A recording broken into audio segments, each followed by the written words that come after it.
ही कथा आहे माझ्या मैत्रिणीची आई. एका मैत्रिणीच्या आईने मला एक रात्री बोलावलं. तो फोन नव्हता, ते पत्र नव्हतं, तर तिच्या डोळ्यातली तहान होती. आणि मी त्या तहानेच्या ओढीत असं हरवलं की मागे वळून पाहणंही विसरलो. नमस्कार मित्रांनो, मी मन चलचल आज परत तुमच्यासाठी जबरदस्त स्टोरी घेऊन आलो आहे. तर मित्रांनो, शेवटपर्यंत नक्की पहा आणि चॅनलवर नवीन असाल तर चॅनलला सबस्क्राईब करा. चला तर मित्रांनो, सुरुवात करूया. उन्हाळ्याच्या सुट्टीत मी गावी आलो होतो. कॉलेज संपलं होतं. मन हलकं होतं, पण रिकामी जागा होती. माझी जिवलग मैत्रीण प्रीती लग्न झाल्यावर परगावी गेली होती. जाताना ती फक्त एवढं म्हणाली, माझ्या आईची काळजी घे. आणि तिचं वचन पाळायला मी स्मिता काकूंच्या दाराशी उभा होतो. वय 38-40, उंच, सावळसर डोळं, पण डोळ्यात अजूनही तेज. आणि चेहऱ्यावर वयाच्या रेषा. घोटस्फटीत, एकटी, शेत आणि घर सगळं स्वतः सांभाळणारी. गावात लोक तिच्याबद्दल कुजबुजत, पण ती कोणाची काळजी करत नव्हती. मी दार ठोठावलं. तिने कडक आवाजात विचारलं, काय काम? मी हसून म्हणालो, काकू, प्रीती गेली म्हणून रिकामं वाटतं म्हणून आलो भेटायला. ती म्हणाली, तुला तिची आठवण असेल तर फोन कर, मला काय करतोस? मी म्हणालो, तुमचं घर घर रिकामं दिसलं आणि तुम्हालाही कोणाशी तरी बोलायची गरज असते. हे ऐकताच ती दचकली आणि म्हणाली, मला कसली गरज? मी पुरुषी आहे स्वतःसाठी. पण तिच्या आवाजात एकटेपणाची झुंज मला स्पष्ट जाणवत होती. दुपारी ती स्वयंपाक करत होती. मी म्हणालो, मी मदत करू का? ती लगेच उलटली, मला पुरुषांची मदत नको. मी शांतपणे म्हणालो, मी फक्त पाणी आणायला सांगितलं. तरी चालेल. क्षणभर ती माझ्याकडे बघत राहिली आणि म्हणाली, ठीक आहे, टाकीवरून एक हंडा पाणी आण. मी पाणी आणलं. ती भांड्यात ओतत होती, तेव्हा चुकून माझा हात तिच्या हाताला लागला. ती दचकली, म्हणाली, हात नको लावूस. मी म्हणालो, चुकून लागला. एवढं लागवायचं नाही. ती चिडली, पण तिच्या डोळ्यात कडकपणा थोडा मवाड झाला. दुसऱ्या दिवशी सकाळी मी पुन्हा गेलो. ती अंगण झाडत होती. साडी कमरेला खोचली होती. केस विसकलेले होते. मी हसून म्हणालो, काकू, तुमच्याशी बोलायला आवडतं. तिने कडकपणे विचारलं, मी तुझ्या मैत्रिणीची आई आहे. तू पण इतरांसारखा आहेस का? मी तिच्याकडे 2 पावलं सरकत म्हणालो, मी तुम्हाला संपूर्ण बाई म्हणून पाहतो. तुमचं एकटेपणा मला दिसतं. माझ्याकडे पाहताना तिचा हात थरथरला आणि झाडू खाली पडला. मी हळूवार तिचा हात धरला. तिने लगेच सोडवण्याचा प्रयत्न केला नाही. डोळ्यात थेंब दिसले. ती कुजबुजली, खूप दिवसांनी कोणीतरी मला बाई म्हणून पाहिलं आहे. दुसऱ्या दिवशी दुपारी ती अंगणात बसली होती, डोळे मिटलेले, कपाळावर घाम. मी विचारलं, काकू, डोकं गरगरतंय का? ती म्हणाली, ताकदच नाही. मी पाणी पाजलं. तिचा हात थरथरत होता. मी तिच्या खांद्याला हलक्या हाताने दाबायला सुरुवात केली. ती उसासली, हे सुकतंय, पण बरं वाटतंय. हळूहळू मी तिच्या मानेपर्यंत, पाठीपर्यंत स्पर्श केला. ती थरथरली. तिने डोळे मिटले. मी तिच्या कानाशी कुजबुजलो, तुम्हाला पुन्हा बाई असल्याचा अनुभव द्यायला आलोय. तिने अश्रू डावळले. थोड्या वेळाने तिचे होठ माझ्याशी भिडले. पहिला हळू स्पर्श, भित्रे पण तहानलेले. तिने स्पर्श तोडला आणि म्हणाली, हे चुकतंय. मी विचारलं, पण चांगलं वाटतंय ना? तिने डोळे मिटून मान हलवली. संध्याकाळ झाली. खोलीत मंद उजेड. दोघे जमिनीवर उभी घेऊन बसलो. तिने माझा हात आपल्या हातात घेतला आणि म्हणाली, नवऱ्यानेही मला असं कधी हातात हात घेतला नाही. फक्त वासना होती, प्रेम नव्हतं. मी तिचा हात माझ्या डोळ्यांची लावला आणि म्हणालो, या हाताने शेत केलं, मुलगी वाढवली, पण कोणी या हातात हात घेतला नाही. तिने पहिल्यांदा खुरखुर हास्य केलं. तिनेच माझा हात आपल्या कमरेवर ठेवला. ती कुजबुजली, किती दिवसांनी कोणाचा हात कमरेवर जाणवलाय. मी तिला कुशीत घेतलं. तिने डोकं माझ्या खांद्यावर टेकवलं. दीर्घ श्वास बाहेर. संध्याकाळचा पक्ष्याचा किलबिलाट. ती म्हणाली, आज खूप दिवसांनी मी सुरक्षित वाटलं. तू मला पुन्हा जिवंत केलंस. तिने हळू हात सोडला. आता रात्र झाली होती. चंद्र बाहेर ती उठली आणि दाराकडे गेली. मी तिचा हात पकडला. काय झालं? ती म्हणाली, हे जे काही आहे ते चुकीचं आहे. मी तुझ्या मैत्रिणीची आई आहे. गावातली माणसं माझी नावलौकिक मी म्हणालो, तुमची नावलौकिक मी जपेन, पण तुमची भीती मला मागे हटवू शकत नाही. ती उंबरठ्यावर उभी राहिली, माझ्याकडे पाहत राहिली. डोळ्यात राग होता की प्रेम सांगणं कठीण होतं. ती म्हणाली, आता परत जा, ही रात्र विसरून जा. तिने हात सोडवला. दार बंद झालं. मी तिथेच थबकून उभा होतो. तिचा स्पर्श अजूनही माझ्या हातावर होता. अचानक दाराची साखळी हलल्याचा आवाज आला. दार हळू उघडलं. तिचा हात बाहेर आला. तिने माझ्या हातात काहीतरी ठेवलं. तिचा रुमाल, ज्यावर तिच्या डोळ्याने ओलसे डाग होते. नक्की काय होतं ते पाहायला आत. दार परत बंद झालं, पण तिचा आवाज कानात पडला, उद्या सकाळी लवकर ये, कोणी पाहू नये म्हणून. आणि मी तिथेच हसलो, कारण मला माहित होतं ही फक्त सुरुवात आहे. पहाटे 5 वाजले असतील. अजून अंधारच होता. गावात शांतता होती. हलका धुक्याचा लपेटा होता. मी हलक्या पावलांनी तिच्या दाराशी पोहोचलो. दार हळूच उघडलं. ती आधीच उभी होती. डोळ्यात झोप नव्हती. केस विस्कटले होते. ती फक्त नाईटीवर होती. हातात दिवा नव्हता, फक्त चंद्राचा मंद उजेड. स्मिता काकू कुजबुजत, आत ये, कोणी पाहू नये. मी आत गेलो. दार बंद झालं. खोलीत मंद दिव्यांच्या उजेड. तिने माझ्याकडे पाहिलं, पण डोळे जमिनीकडे होते. हात थरथरत होता. मी, काकू मला सांगा, का बोलवलं? ती कुजबुजत, आवाज थरथरत, मी रात्रभर डोळ्यात झोप आणली नाही. तुझा हात अजूनही माझ्या हातावर जाणवतोय. तुझा स्पर्श अजूनही माझ्या कमरेवर आहे. मला वाटलं एकदा भेटून संपावं, पण आता तू येऊन उभा आहेस तर. ती थांबली. माझ्याकडे पाहिलं. डोळ्यात पाणी होतं, पण ते पाणी दुःखाचं नव्हतं, ते गोंधळाचं होतं. मी हात पुढे करत, तुला भीती वाटतेय का? ती हात मागे घेत, मला कशाचीच भीती नाही, पण मला स्वतःलाच कळत नाही की मी काय करते. तू तिच्यापेक्षा अर्ध्या वयाचा आहेस. माझ्या मुलीचा मित्र आहेस. आणि मी. ती तिच्या डोळ्यातले पाणी पुसत राहिली, पण ते थांबत नव्हते. ती खिडकीजवळ गेली. बाहेर धुकं पसरत होतं. मी तिच्या मागे उभा राहिलो. ती पाठ फिरवून हात जोडून उभी. तुला माहिती आहे का, गेली 15 वर्षे मी कोणाच्याच शरीराच्या स्पर्शाशिवाय जगली. माझ्या शरीराने मला विसरलंय, पण तुझ्या पहिल्या स्पर्शाने माझं सगळं संयम कोसळलं. रात्री मी उशीने भिजवली. मी हलक्या आवाजात तिच्या जवळ जात, तुझ्यात काही चूक नाही स्मिता. तू कधीच बिघडली नाहीस. तू फक्त दडपल्या गेलेल्या स्त्रीतत्वाला जाग केलं आहे. ती माझ्याकडे वळली. आता तिच्या डोळ्यात राग नव्हता, एक विचित्र दुःख होतं, जे प्रेमाच्या आधीच असतं. मला वाटतं तू मला स्पर्श केलास तेव्हा माझे बिंग विरघळले, पण मला अजून भीती आहे. मी तिचा हात हातात घेत, भीतीला घाबरू नको, ती सोबत आहे म्हणूनच हे जपून आहे. उद्या कोणी काय म्हणेल याचा विचार आज करून काय उपयोग. तू आज या क्षणी काय वाटतंय ते सांग. ती खूपच वेळ माझ्याकडे बघत राहिली. मग तिने माझा हात घट्ट धरला. सूर्योदय झाला होता. खिडकीतून हलका सोनेरी प्रकाश आत आला. तो प्रकाश तिच्यावर पडला. तिचे केस, तिचे डोळे, तिचा चेहरा, सगळं सोनेरी वाटत होतं. ती म्हणाली, तुला खरंच माझी गरज आहे का? मी, तुला गरज म्हणून नाही, तर तू माझ्यासाठी अनोखी आहेस म्हणून. कधी विचार केलायस, तुझ्याशिवाय मी आता रिकामा आहे? ती हसली, खुरखुर, सुखाचं हास्य. ते हास्य पाहून माझं मन हलकं झालं. ती माझ्या हातात हात ठेवून, बघ, मला बरं वाटतंय, पण मला एक वचन हवंय. मी, बोल.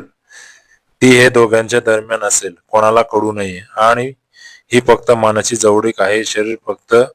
ती संभ्रमात पडली. मी तिची हनुवटी वर करत, जसं तू म्हणशील तसं होईल. ती मग माझ्या कुशीत डोके ठेवून बसली. मी हळू तिच्या केसातून बोटं फिरवत होतो. तिने डोळे मिटले. मी तिच्याकडे पाहत होतो. ती धीम्या आवाजात, आजवर मी स्वतःला योग्य समजत नातं तोडलं, पण आता वाटतं कोणीतरी समजून घ्यावं. एवढं सुद्धा खूप मोठं सुख असतं. दिवसभर तिने मला बागेत नेलं. गावातली कोणी तिकडे येत नव्हतं. तिने अंगात एक साधी पण सुंदर साडी नेसली होती.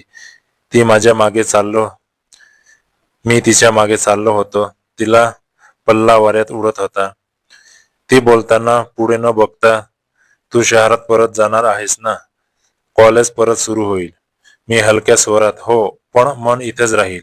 ती थांबली, माझ्याकडे पाहत म्हणाली, प्रेम करणं सोपं असतं, पण विसरणं अशक्य असतं. मी तिच्याजवळ गेलो, हातात हात घेतला. ती पुन्हा हलकीशी थरथरली. हात घट्ट धरला. बागेत फुललेली चमेलीची फुलं होती. तिने एक तोडला आणि माझ्या बटनात कसलं. ती हसत, हे माझं प्रतीक. जाईपर्यंत हे फुल सांभाळ. मी तिच्या डोळ्यात पाहत, मी सांभाळेन फुल, तुझी आठवण, सगळं. पुन्हा एकदा ती कुशीत आली. मी तिचा कमर हलक्या हाताने धरली. तिने डोळे मिटले. मी तिच्या डोळ्यातील ओलसरपणा पुसला. ती कुजबुजत, मला वाटतं मी प्रेम करत आहे. मी गप्प राहिलो, कारण तीच गोष्ट माझ्या मनातही होती. संध्याकाळी ती पुन्हा घरात होती. मी मदत करत होतो, पण आता तिचा स्पर्श बदलला होता. हात लागला की ती लगेच मागे घेऊ नको म्हणून आता ती हात जवळ ठेवत होती. ती माझ्या जवळ येऊन बसली. ती म्हणाली, तू दररोज येशील का? मी, दररोज. ती माझ्या खांद्यावर डोकं ठेवून, मग मी दररोज वाट पाहीन. मी तिचा चेहरा वर केला. डोळ्यात प्रेम होतं. मी तिच्या कपड्यावर हळू स्पर्श केला. तिने डोळे मिटले. ती उठली, चहा आणली. चहा पिताना तिने काहीतरी विचित्र विचारलं. ती, कधी एकटेपणा भेटला आहे का तुला? मी, हो. तू आधी नव्हती तेव्हा. ती हसली, पण तिच्या हसण्यात दडलेलं दुःख मला दिसत होतं. रात्र झाली. मी निघायची तयारी करत होतो. तिने दारात उभं राहून माझ्याकडे पाहिलं. ती हात पुढे करत, उद्या पुन्हा येशील ना? मी, येईन. तिने माझा हात घट्ट धरला. एक पळ तिच्या डोळ्यात काहीतरी वेगळंच चमकलं. ती माझ्याकडे 2 पावले आली. अंगणातच पाऊस सुरू झाला होता. तिने माझ्या चेहऱ्यावर पाहिलं, मग अचानक दुसरीकडे पाहिलं. ती कोणाशी तरी बोलतेस असं. तुझी मैत्रीण प्रीती परत येणार आहे. तिने आज फोन केला. परवा ती येतेय. तुला तिला सांगायचं आहे का हे सगळं? प्रश्न असंच हवेत तरंगला. तिचे डोळे विचारत होते. माझे डोळे उत्तर देत होते. मी थोड्या वेळाने, हे फक्त माझं आणि तुझं आहे. तिचा त्यात काही संबंध नाही. ती शांत राहिली. पावसाच्या सरी तिच्या अंगावर पडत होत्या. माझ्याकडे पाहताना तिच्या डोळ्यातले पाणी आत पावसाचं की मनाचं हे सांगणं कठीण होतं. ती दारातून हात पुढे करत म्हणाली, उद्या भेटू, पण प्रीती परत येईपर्यंत हे सगळं आहे का? काय ठरवायचं ते आज रात्री ठरवून ये. तिने दार बंद केलं. मी पावसात उभा होतो. 3 शब्द माझ्या मनात घुमत होते. तिचा मुलगा मी नव्हतो. आता प्रियकर होतो का? हे प्रश्न होते, पण उत्तर लांबी होती. पहाटे 5 वाजले होते. पाऊस थांबला होता, पण धुकं पसरलं होतं. मी तिच्या दाराशी पोहोचलो. दार आधीच उघडं होतं. ती उंबरठ्यावर बसली होती. चहाचा कप हातात, डोळ्यात दूरवर कुठेतरी हरवलेले भाव. स्मिता काकू, माझ्याकडे न पाहता तू आलास? मी तिच्याजवळ बसत, रात्रभर झोप आली नाही का? ती, कप हलवत कुजबत, तुझ्याशिवाय झोप येणं मला आता परका झालंय. मी तिच्याकडे पाहिलं. तिने डोळे उंचावले. डोळ्यात लालसरपणा होता. रात्रभर रडल्याची खूण. मी हात पुढे करत, हातात हात घेत, स्मिता, काय विचार करतेस मला सांग. ती हात घट्ट धरत, आवाज थरथरत, प्रीती उद्या येते. मला विचार येतोय, तू माझ्याकडे कशासाठी होतास? एकटेपणा भागवायला, की तुझ्या मनात खरंच काय आहे? मी गोंधळले. मी तिचा हात माझ्या गालाशी लावत, हे बघ, माझ्या डोळ्यात मी खोटं बोलतोय का, वाटतंय का? ती थोडा वेळ माझ्याकडे पाहत राहिली. मग तिचे डोळे ओलावले. तिने माझा हात सोडला आणि उठून खिडकीकडे गेली. ती, तुझ्यात मला प्रेम दिसतंय, पण मला स्वतःवर विश्वास बसत नाही. एवढी वर्ष दगडासारखी जगलेले मी आज एवढ्या मुलांच्या प्रेमात पडावं. गाव हसलं तर? मी तिच्या मागे जाऊन तिच्या कमरेवर हळू हात ठेवत, गाव हसेल, पण तू हसशील का? तुझं सुख गावापेक्षा महत्वाचं आहे. ती मागे वळून माझ्याकडे पाहिली. तिचे होठ हलले, पण शब्द बाहेर आले नाहीत. दुपार झाली. ती स्वयंपाक करत होती. मी भांडी घासत होतो. अचानक तिचा हात थांबला. ती शांत स्वरात, प्रीती लहान असताना तिच्या वडिलांनी घटस्फोट घेतला तेव्हा ती फक्त 10 वर्षाची होती. तिला मी एकटीने वाढवलं. तिला कधी वाटलं नाही की आईला कोणाची गरज आहे. पण आज ती थांबली. डोळ्यात पाणी उभं राहिलं. मी तिचा हात हातात घेत, तू कधीच एकटी नव्हतीस, फक्त तुला ते दिसलं नाही. ती रुमालाने डोळे पुसत, प्रीतीला आपल्या नात्याबद्दल कळलं तर ती काय म्हणेल? तू तिचा मित्र, मी तिची आई. मी तिच्या डोळ्यात पाहत, तिला कळण्याची गरज नाही. जोपर्यंत तू सांगू इच्छित नाहीस तोपर्यंत. ती खोल श्वास घेते, मग माझ्याकडे पाहते, डोळ्यात कृतज्ञ आणि प्रेम यांचं मिश्रण. ती म्हणाली, तू मला खरंच वेळ करून टाकलंस. मी हसलो, ती हसली, पहिल्यांदा इतक्या दिवसात आनंदी, अगदी मनापासून हसली. संध्याकाळी तिने मला शेतात नेलं. सूर्य मावळत होता, आकाश केसरी झालं होतं. दोन्ही हातात हात घेऊन शेताच्या वाटेवरून चाललो होतो. ती हळू आवाजात, कधी विचार केलायस लोक आपल्याला प्रेम म्हणतील की चूक? मी थांबत, प्रेम कधीच चूक नसतं, चूक असते ती न समजून घेण्यात. ती थांबली. शेतातली शांतता, दूरवर झाडावर पाखरं बसत होती. तिने माझ्याकडे पाहिलं. ती माझ्या छातीवर हात ठेवून, तुझं हृदय ऐकू येतंय मला, ते माझ्यासाठी धडधडतंय का? मी तिचा हात छातीवर दाबून धरत, तुला वाटत नाही की बघ, मला हे वेळ झालंय तुझ्यासाठी. ती जवळ आली. तिने डोकं माझ्या खांद्यावर टेकवलं. मी तिची कंबर हातात घेतली. ती डोळे मिटून राहिली. सूर्य मावळण्याची वेळ होती. ती कुजबुजली, आजवर फक्त अंधारच पाहिला, आज पहिल्यांदा सूर्यास्तही सुंदर वाटतोय. मी तिच्या कानाची, हा फक्त सुरुवात आहे, तुला अजून बरेच सूर्यास्त सुंदर वाटतील.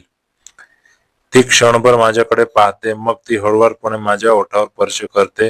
हा दुसरा स्पर्श होता, पण पहिल्यापेक्षा जास्त प्रेमळ, जास्त समर्पित. तिने डोळे उघडे ठेवले होते. मीही तिलाच पाहत होतो. ही सुरुवात असो, पण शेवट मला वाटते दूरच आहे. मी तिचा हात हातात घेत हळू चालत, मग त्या शेवटापर्यंत ही सुरुवात जपूया. रात्री जेवण झालं. दोघी उंबरठ्यावर बसलो होतो. बाहेर चांदण्या रात्र होती. अचानक तिचा मोबाईल वाजला. डिस्प्लेवर प्रीती नाव दिसलं. तिचा हात थरथरला. ती फोन उचलला संभ्रमात. प्रीती, हो बाळ, उद्या येतेस ना? मी वाट पाहते. हो, सगळं ठीक आहे ना? आणि हो, तुझा मित्रही इकडेच आहे, त्याला बोलवते. ती माझ्याकडे पाहते आणि नकारती मान हलवते. ती फोनवर, नको बाळ, तो झोपला असेल. हो, ठीक आहे, उद्या भेटू. फोन ठेवल्यानंतर ती खूप वेळ गप्प बसून राहिली. मी तिच्या जवळ सरकलो. मी हात तिच्या खांद्यावर ठेवत, काय झालं? ती डोळ्यात अश्रू. तिला खोटं सांगितलं मी. तो मित्र म्हणजे तू आहेस हे सांगताना माझ्या आवाजच थरथरला. मी किती दिवस हे लपवू शकेन? मी तिचा चेहरा वर करत, तुला लपवायची गरज नाही, पण तू तयार नसशील तोपर्यंत लपवूया. ती माझ्या कुशीत डोकं घातले. मी तिला घट्ट मिठी मारतो. ती रडते हलके हलके. ती माझ्या छातीत तोंड लपवून, मला भीती वाटतंय, तू एक दिवस जाशील आणि मी पुन्हा एकटी होईन. मग कोण मला सांभाळणार? मी तिच्या केसात हात फिरवत, मी जाणार नाही. तू मला दूर केलंस तरी मी इथंच असेन. भीतीच्या आधी माझ्यावर विश्वास ठेव. ती हळूहळू शांत होते. झोपेच्या उंबरठ्यावर असताना ती कुजबुजली, तू माझं सगळं आहेस. दुसऱ्या दिवशी सकाळी पासून स्मिता काकू अस्वस्थ होती. तिने साडी नेसली होती, केस विसरलेले होते, पण डोळ्यात डर होता. मी हात घट्ट धरत, काकू शांत राहा, मी सावध आहे. ती म्हणाली, तू आज इथे राहू नकोस, प्रीती आल्यावर नको गुंता. मी तिच्याकडे पाहत राहिलो. तिने डोळे टाक लावून माझ्याकडे पाहिलं, मग हात सोडला. ती हात सोडताना, कृपया करून आज जा, उद्या ये. मी तिचा हात पुन्हा हातात घेऊन म्हणालो, एक वचन दे. ती, काय? मी, प्रतीक्षाला आपल्या नात्याबद्दल काही सांगू नकोस, पण माझ्याबद्दल विचारलं तर मी मित्रच आहे असं सांग. उद्या मी येईन. तू तयार असशील तर बोलूया. तिने डोळे मिटून होकारती मान हलवले. मी तिच्या कपड्यावर हळू स्पर्श करत आणि निघून जातो. बरोबर दुपारी प्रीती आली. ती दुरूनच पाहत होती. ती गाडीतून उतरली. स्मिता काकूंना मिठी मारली. स्मिता काकू हसत होत्या, पण तिचे डोळे मला शोधत होते. मी झाडामागे उभो होतो. रात्री प्रीती मला फोन करते, अरे तू कुठे आहेस? भेटायला येशील का? मला तुझ्याशी बोलायचं आहे. मी धीर धरून,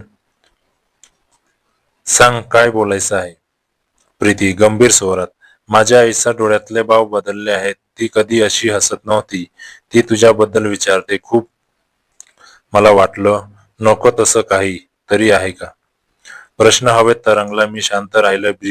प्रीती म्हणाली, उद्या भेट, येऊन बोलूया. फोन ठेवला. रात्र होती. मी खिडकीतून बाहेर पाहत होतो. स्मिता काकूंच्या घरात दिवा होता. तो दिवा मला सांगत होता, ती अजूनही जागी आहे. माझ्या विचारात आहे. सकाळ झाली, ती तिच्याकडे जाण्याची तयारी करत होते. इतक्यात माझा मोबाईल वाजला. प्रीतीचा फोन. प्रीती रडकुंड आवाजात, तू आता घाईघाईने इकडे ये. आईने सकाळी काहीतरी बोलायला सांगितलं मला. मला वाटतंय तिने काहीतरी खूप गंभीर ठरवलं आहे. मी विचारतेय तिला, पण ती फक्त अश्रू टाळतेय. कृपया येऊन बघ. फोन ठेवल्यावर माझ्या डोळ्यासमोर गेले क्षण उभे राहिले.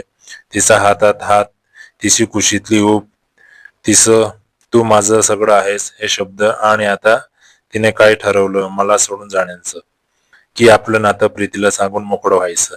मी दाराकडे धावलो. पाऊस सुरू झाला होता. अंगणात शिरताच मला दिसलं, स्मिता काकू उंबरठ्यावर उभी होती. प्रीती तिच्या मागे उभी होती. स्मिता काकूंनी प्रीतीकडे पाहिलं, मग माझ्याकडे. तिने हात पुढे केला. हातात एक पत्र होतं. ती आवाज थरथरत पण निर्धाराने, प्रीती हा तुझा मित्र आहे, पण काल रात्रीपर्यंत तो माझ्यासाठी आणखी काही होता. आता मी ठरवलंय, हे नातं इथेच संपवायचं की पुढे न्यायचं हे तूच ठरव बाळ. कारण तुझ्याशिवाय मी एक पाऊलही पुढे टाकू शकत नाही. ती गप्प उभी होती. पावसाच्या सरी कोसळत होत्या. तिच्या डोळ्यात संभ्रम होता, राग होता, वेदना होती. ती माझ्याकडे वळली. प्रीती, कुजबुजत पण तोंडीने, तू माझा मित्र होतास. मी तुला माझी आई सांगितली आणि तू तिच्याशी.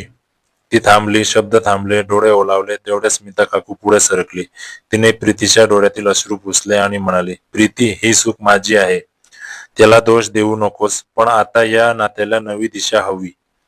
तू 2 दिवस विचार कर. त्यानंतर ते ठरवशील ते मी मान्य करेन.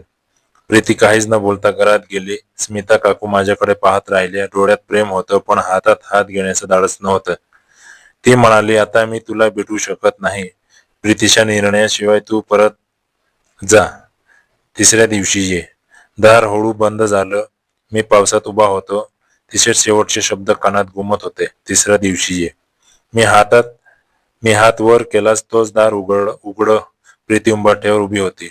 डोळे लाल होते. रात्रभर रडल्याची खूण. तिने माझ्याकडे पाहिलं. राग होता, वेदना होती, पण तरीही तिच्यातली मैत्रीचा भाग हरवला नव्हता. प्रीती, कडक आवाजात पण थरथरत, आत ये. आई बोलायची आहे तुझ्याशी. मी आत गेलो. स्मिता काकू खोलीत खिडकीजवळ उभ्या होत्या. त्यांनी माझ्याकडे पाहिलं. डोळ्यात प्रेम होतं, पण त्या प्रेमात आता भीती नव्हती, निर्धार होता. स्मिता, शांत पण ठाम स्वरात, बस. मी बसलो. प्रीती माझ्या समोरच्या खुर्चीवर बसली. स्मिता काकू दोघांच्याही मध्ये उभ्या राहिल्या. स्मिता, खोल श्वास घेत, प्रीती, मी तुला माझं पूर्ण सत्य सांगते, ऐकून घे. गेली 15 वर्ष मी एकटी होती. तुझ्या वडिलांना मला सोडलं तेव्हा मला वाटलं आयुष्य संपलं. पण मी तुझ्यासाठी जगले. तू मोठी झालीस, लग्न करून गेलीस, तेव्हा मी पुन्हा एकटी झाले. मग हा मुलगा आला, तुझा मित्र. त्याने मला कधी बाई म्हणून पाहिलं नाही. त्याने माझा हात धरला. माझ्या एकटेपणाला समजून घेतलं. मी त्याच्या प्रेमात पडली. हो, मी त्याच्या प्रेमात पडली. ही चूक असेल, पण प्रेम आहे आणि प्रेमाला वय नसतं. ती थांबली. डोळ्यात पाणी होतं, पण ते वाहू दिलं नाही. प्रीती, रागाने पण आवाज थरथरत, आई, तो माझा मित्र आहे. मी त्याच्यावर विश्वास ठेवला होता. तू त्याच्या आई सारखीच आहेस. हे कसं होऊ शकतं? स्मिता, प्रीतीकडे वाकत, हात तिच्या हातात घेत, बाळ, मला माफ कर, पण प्रेम व्हायचं ते झालं. आता तू सांग, मी त्याच्यापासून दूर राहू की त्याच्यासोबत राहू? प्रीतीने माझ्याकडे पाहिलं. तिच्या डोळ्यात ही माझी परीक्षा घेत होती. प्रीती, मला सगळं डोळ्यात पाहतं. तू माझ्याकडे का नाही सांगितलं? का लपवलंस?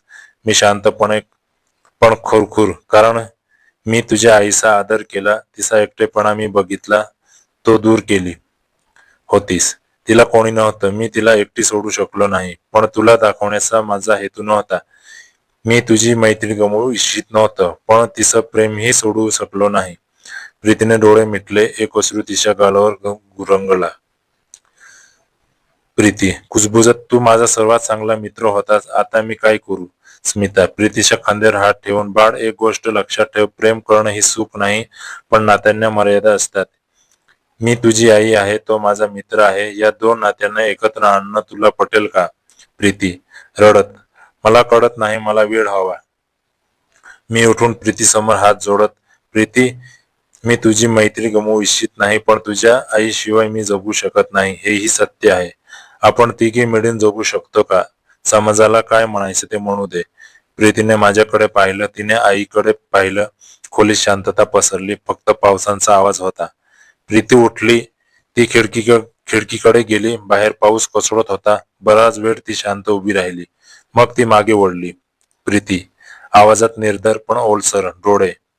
आई, तू माझ्यासाठी सगळं सोडलंस. मी लहान असताना तू एकटीने मला वाढवलंस. तुझं सुख माझ्यापेक्षा महत्वाचं आहे. जर त्याच्यामुळे तुला समाधान मिळत असेल तर मी विरोध करणार नाही. स्मिताच्या डोळ्यात पाणी उभं राहिलं. तिने प्रीतीकडे हात पुढे केला. स्मिता रडत, खरंच बाळ, तू माफ करशील मला? प्रीती आईकडे जाऊन तिचा हात घट्ट धरून, आई, तू माझी आई आहेस. मी तुझ्याशिवाय राहू शकत नाही, पण त्याच्याशिवाय तू राहू शकत नाहीस हे मला दिसतंय. मग आपण तिघे मिळून राहूया. ती माझ्याकडे वळली. प्रीती माझ्याकडे पाहून कडक पण प्रेमळ आवाजात, पण एक वचन घे. माझ्याकडून तू माझी मैत्री कधीच तुटू देणार नाहीस आणि माझ्या आईचे डोळे कधीही भरू देणार नाहीस. तिला एकटी सोडणार नाहीस. हो करशील? मी प्रीतीच्या डोळ्यात पाहत हात पुढे करत, हो, मी वचन देतो. तुझी मैत्रिणी आणि तुझं आईचं प्रेम हे दोन्ही माझ्यासाठी सारखंच मौल्यवान आहे. प्रीतीने माझा हात घट्ट धरला. मग तिने आईचा हात माझ्या हातात ठेवला. ती म्हणाली, आता तुम्ही दोघं एकमेकांचा आहात आणि मी तुमच्या दरम्यान नाही तर तुमच्या सोबत आहे. स्मिता काकूंनी प्रीतीला मिठी मारली. मग त्यांनी माझ्याकडे पाहिलं. डोळ्यात कृतज्ञता होती, प्रेम होतं, पण सर्वात जास्त होता तो समाधानचा ओलसरपणा. त्या दिवसापासून सगळं बदललं. प्रीती काही दिवसांसाठी गावी राहिली. तिने मला आणि स्मिता काकूंना एकत्र पाहिलं. सुरुवातीला तिला विचित्र वाटलं, पण हळूहळू तिने मनाची पक्क केलं. आई आनंदी आहे हेच माझ्यासाठी महत्वाचं. एक दिवस संध्याकाळी तिघेही शेतात बसले होते. सूर्य मावळत होता. स्मिता प्रीतीच्या हातात घेत दुसरा हात माझ्या हातात. आज मला खरंच वाटतंय आयुष्य संपलं नव्हतं, नवी सुरुवात होती आणि ही सुरुवात तुमच्यामुळेच झाली. प्रीती हसत मला टोमणा मारत, सांभाळून राहा मित्रा, माझी आई हाताशी जाणार नाही. मी नेहमी तिच्या सोबत असणार. मी हसत मला, तुझी भीती नाही, तू आता माझी मैत्रीण आहेस आणि तुझी आई, ती माझं आयुष्य आहे. ती रात्र खूप गोड होती. पावसाने हिरवं केलेलं शेत, वाऱ्यांची मुंद झडक चंद्र मधूनच डोकावत होता. स्मिता काकूंनी माझ्या हातात हात घातला. प्रीती काही अंतरावर बसली होती. तिच्या चेहऱ्यावर आता राग नव्हता, फक्त स्वीकार होता. प्रीती पुढच्या आठवड्यात परत निघाली. जाताना ती म्हणाली, आई काळजी घे, याच्याकडे काही कमी पडू देऊ नकोस. आणि हो, आता मी दर महिन्याला भेटायला येईन, तुम्हा दोघांनाही भेटायला. ती माझ्याकडे वळली, आणि तू माझ्या आईला दुखावलंस तर मी तुला माफ करणार नाही. मी गंभीरपणे दुखावणार नाही, प्रेम जपेन. ती हसली, गाडीत बसली आणि हात हलवत निघून गेली. आता स्मिता आणि मी एकत्र राहतो. गावातल्या लोकांना शंका आली, पण त्या शंकेला कोणी तोंड दिलं नाही, कारण स्मिता काकू आता फक्त स्मिता झाली होती. एक बाई जी पुन्हा प्रेम करायला शिकली. मी तिच्या शेतात काम करतो, ती माझ्या अभ्यासात मदत करते. संध्याकाळी दोघे बागेत बसतो, हातात हात घेतो, बोलतो, हसतो. एके दिवशी स्मिता म्हणाली, तू मला पुन्हा जिवंत केलंस. मी तिच्या कपडावर हळू स्पर्श करत, तू मला प्रेम करायला शिकवलंस. आता प्रीती दर महिन्याला भेटायला येते. ती मला मित्र म्हणते, पण एकदा ती म्हणाली, तू आता फक्त मित्र नाहीस, तू माझ्या कुटुंबाचा भाग आहेस. आणि या शब्दांनी माझं मन शांत झालं, कारण कधी कधी नाती मोडताना नवी नाती जोडण्यासाठी कधी कधी प्रेमाची व्याख्या आपण नव्याने लिहावी लागते. स्मिता माझ्या कुशीत डोकं ठेवून डोळे मिटून, आज मला खरंच वाटतंय तू माझ्या आयुष्यात आलास म्हणून मी पुन्हा जगायला शिकले. धन्यवाद. मी तिला घट्ट मिठी मारत, धन्यवाद नको स्मिता, फक्त माझ्यासोबत राहा कर्मण. त्यानंतर ती शब्द बोलायच्या आत मी तिच्या ओठावर हलका स्पर्श केला. पावसाने हिरवं केलेलं शेत, सूर्यास्ताची केशरी किनार आणि एक प्रेम जे समाजाला हसू देतं पण दोन प्रेमींना रडू देत नाही. ही कथा आहे एकटेपणाची, प्रेमाची, स्वीकाराची आणि नव्या सुरुवातीची. स्मिता आणि तिच्या मैत्रिणीच्या मित्राच्या प्रेम कथेने आपण सगळ्यांनाच हलवून सोडलं. जर तुम्हाला ही कथा आवडली असेल तर लाईक करायला विसरू नका. तुमचं प्रेम शब्द कमेंटमध्ये नक्की लिहा. अशा गोड भावनिक प्रेम कथांसाठी आमच्या मनचलचल युट्यूब चॅनलला सबस्क्राईब करा आणि बेल आयकॉन दाबा. तुमच्या प्रतिसादाने आम्हाला खूप प्रोत्साहन मिळतं. दुसरी अशीच खास कथा घेऊन लवकरच भेटूया. तोपर्यंत प्रेम करा, स्पर्श करा, जपून ठेवा. जय हिंद, जय महाराष्ट्र.